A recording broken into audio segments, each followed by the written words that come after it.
Travis Wayne Goodsell. I doubt I'll do this video on YouTube.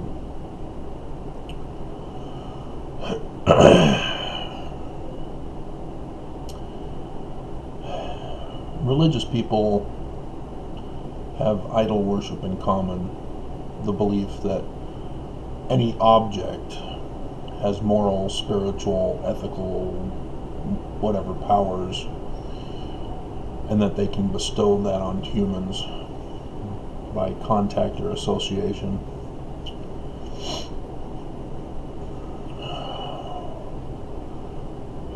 And so the story of Jesus was not historical until Constantine turned it into a history.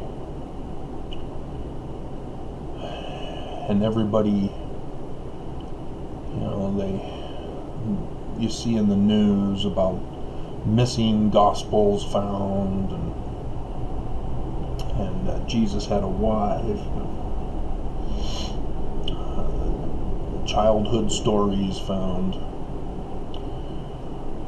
and it's a mixed message that these con artists are giving to people, in that they are claiming that Jesus is real, as Hollywood does movies on him, The Greatest Story Ever Told, and others,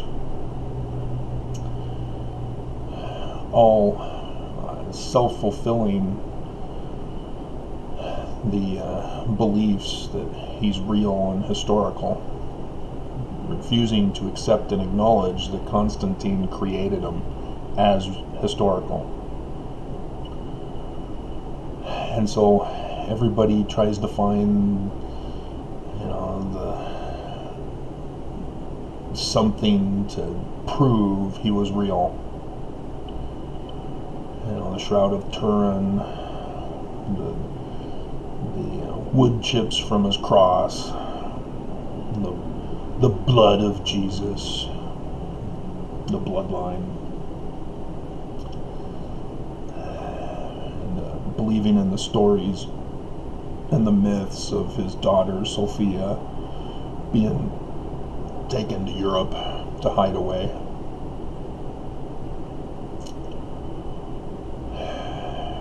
And its dual purpose is to also cause controversy, because in making him a real historical person, they're also taking away his supernatural powers.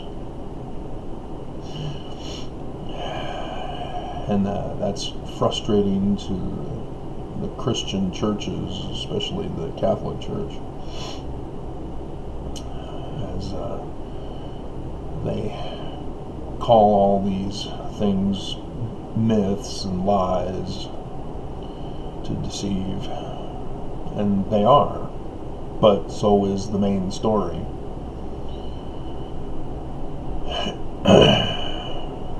And Mormons likewise.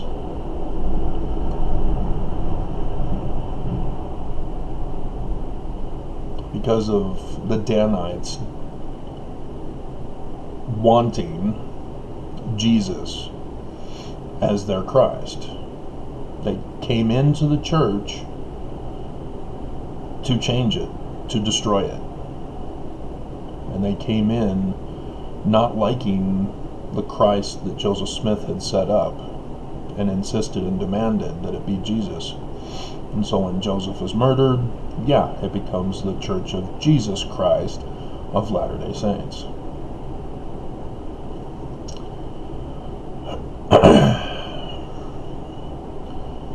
And because of that, you have extra stuff in Mormonism beyond what Christians have. The Book of Mormon has Jesus coming from outer space to the Americas. And Mormons are unaware that it means that he was resurrected on that day as he ascended.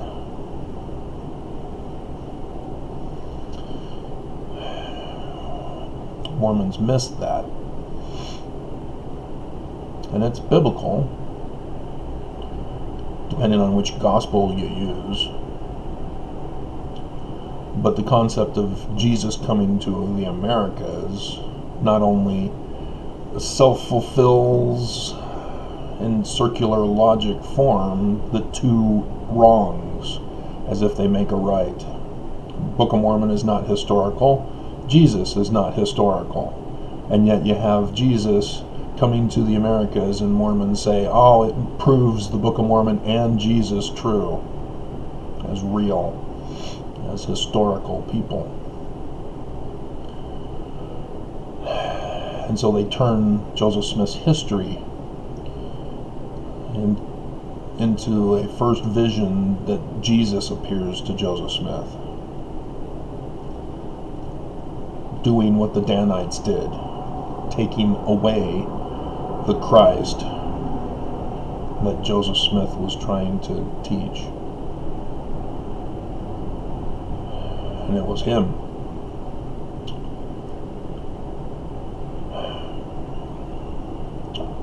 And he was murdered. No supernatural powers saved him.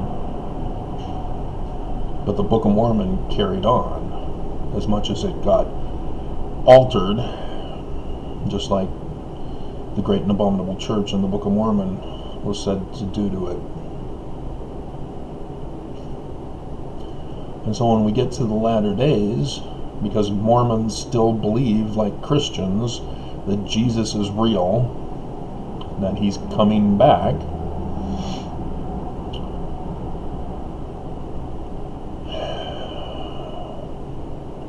Mormons, look for signs of Jesus, and he's never coming, and so they go, oh yay, there's a sign, it means it's close, it's near, isn't this exciting, the church is true, it's going to be proven true, it's going to smite the Jews, and the Jews will convert. And Mormons don't see they're the Jews, that they're going to be a hiss and a byword among all people.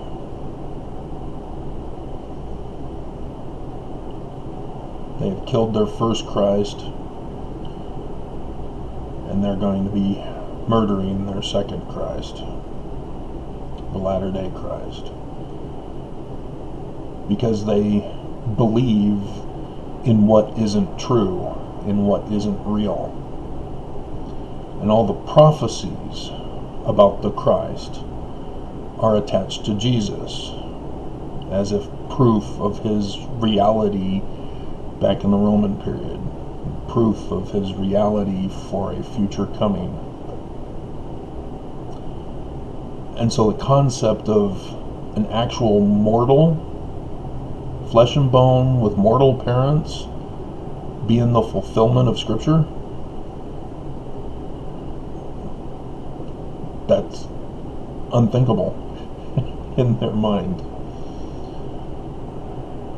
It's not real, it's not true. It can't be. Because Jesus is real, it has to be. Their whole belief system is based on a false hope.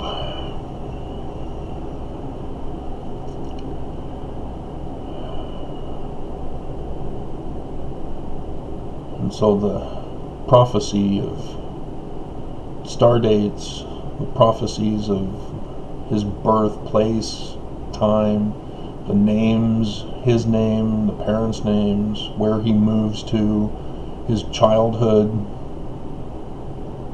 not just within the Bible, but in other scriptures that were rejected because they weren't considered part of the real history.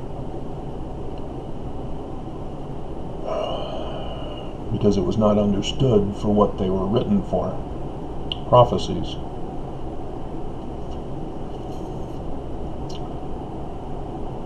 And so nobody on earth seems to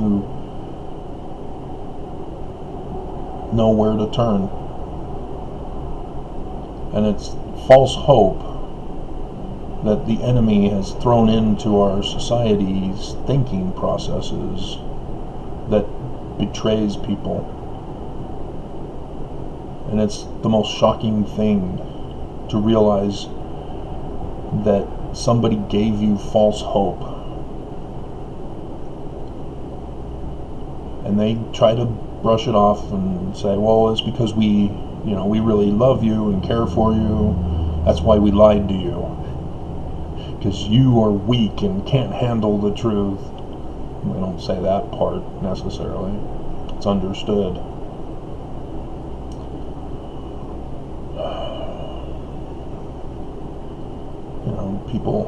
Parents deceive their kids about the Easter Bunny and Santa Claus.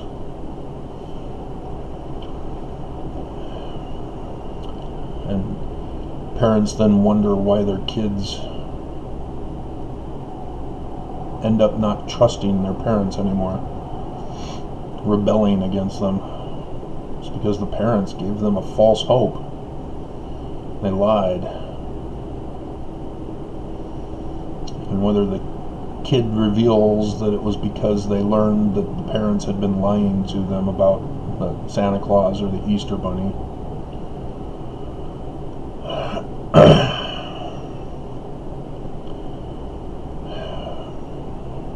parents are not taught that you got to be honest with your kids. That's why kids go through the terrible twos. That's why Melissa didn't go through the terrible twos. And Clayton neither. But that's when he left.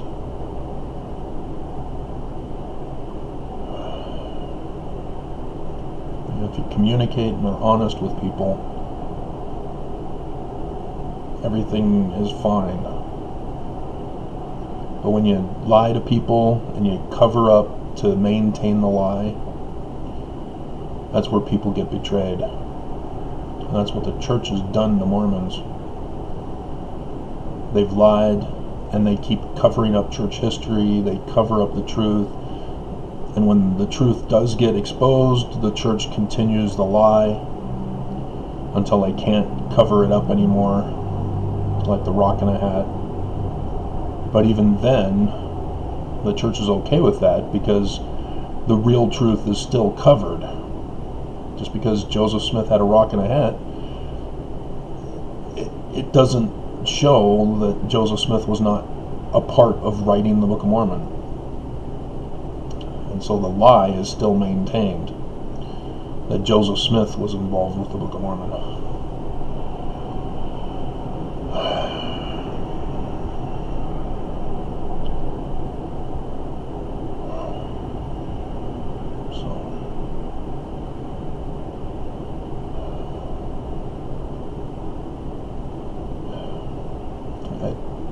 It's disturbing that people just shut off automatically when you try to tell them the truth, try to talk about reality,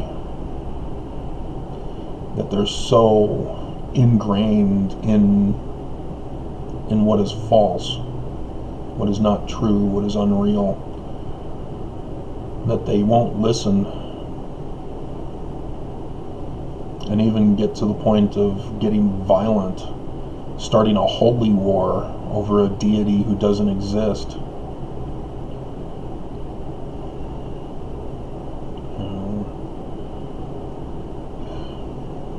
To attack me for trying to tell Mormons the truth, they're literally creating a holy war against Joseph and his teachings. And they don't see it that way, because they have to maintain the lie. The prophets who are lying have to be telling the truth. And so everything is interpreted as such. And anybody who points out reality, that Nelson failed translation, chief cornerstone of the cornerstone, let God prevail? Oh my God. And so now the church is pushing these incorrect translations from their president because he's their president. They're changing translation. They're altering science, just as Christians have been trying to do by infiltrating scientific fields. and trying to sneak in their Christian belief systems. You know, the whole clockmaker argument, it's fallacious. I mean, first of all, it assumes that God is human. Clockmaker. God, therefore, is human. But Christians don't believe he's human. So why are you using a clockmaker argument to justify your position? Mormons would be more inclined to use a clockmaker. But then again, what are you talking about?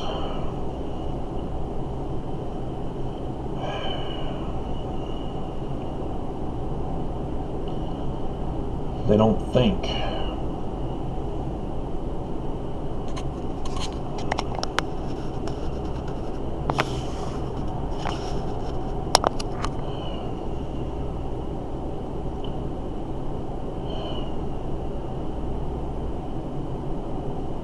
So,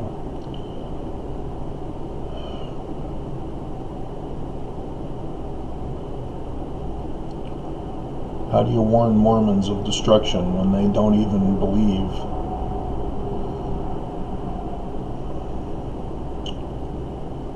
When they believe that you're trying to hurt them by trying to save their lives?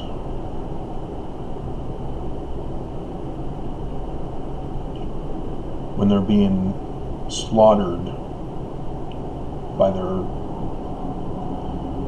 church president,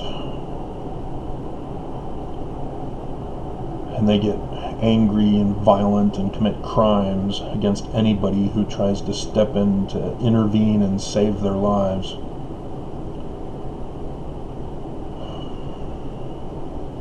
You know, it's like an abusive wife or abusive husband, a wife of an abusive husband, who gets upset and violent with anybody who tries to get her to safety, get her help, get him locked up. The FLDS church is that way. When the government stepped in, you know,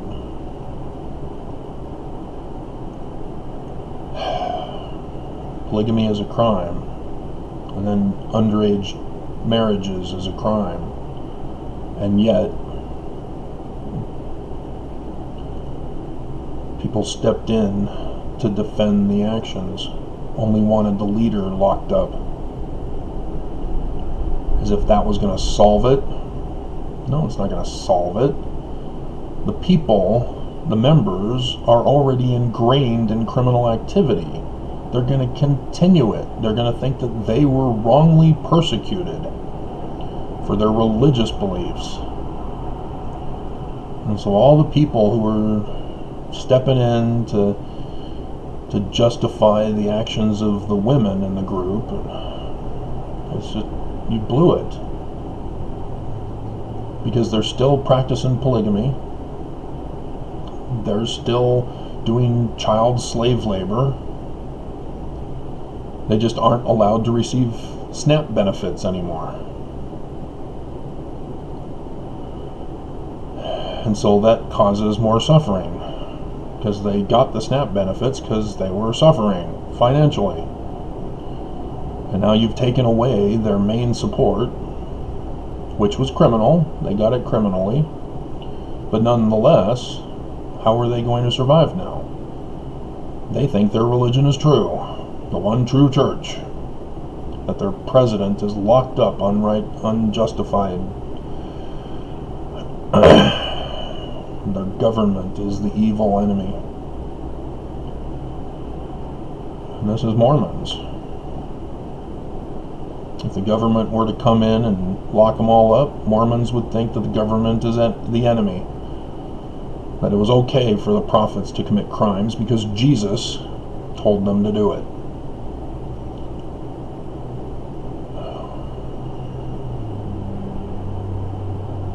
So they'll go to war against the government to protect their prophets.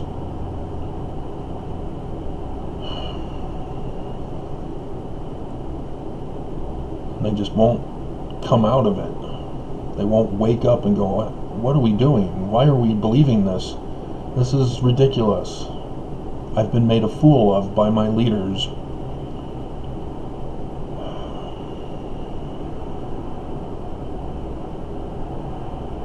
Maybe that's what Mormons fear, is that they know that they have been, and then just continue on with the lie, knowing it is all just fake and false, because they don't know what the truth is. And a guy like me comes along, tells them what the truth is, and it doesn't fit what they think it should be. And so I'm Korihor, when they are the ones acting as Korihor, calling me Korihor, projecting onto me what they themselves are with their false beliefs.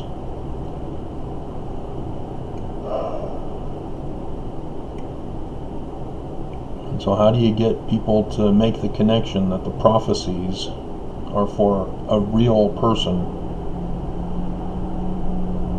You know, Mormons accept that the Book of Mormon is literally history, and thus prophesying of Joseph Smith coming in the future. Be the name after Joseph of Egypt and after the name of his father, right there in 2 Nephi chapter 3. But anything outside and beyond, nope. Nope, nothing else. And they don't think, well, if Joseph Smith, then what about the last days? Don't you think there's going to be somebody in the last days? There's a false prophet, false Christ, going to deceive people. The very elect. Who is that? Mormons say, oh, no, not us. We're not deceived. So yeah, maybe it's some childish fear that suppresses their emotions on the matter, that if they were to come face to face with the truth, that they would emotionally just collapse, mentally just collapse.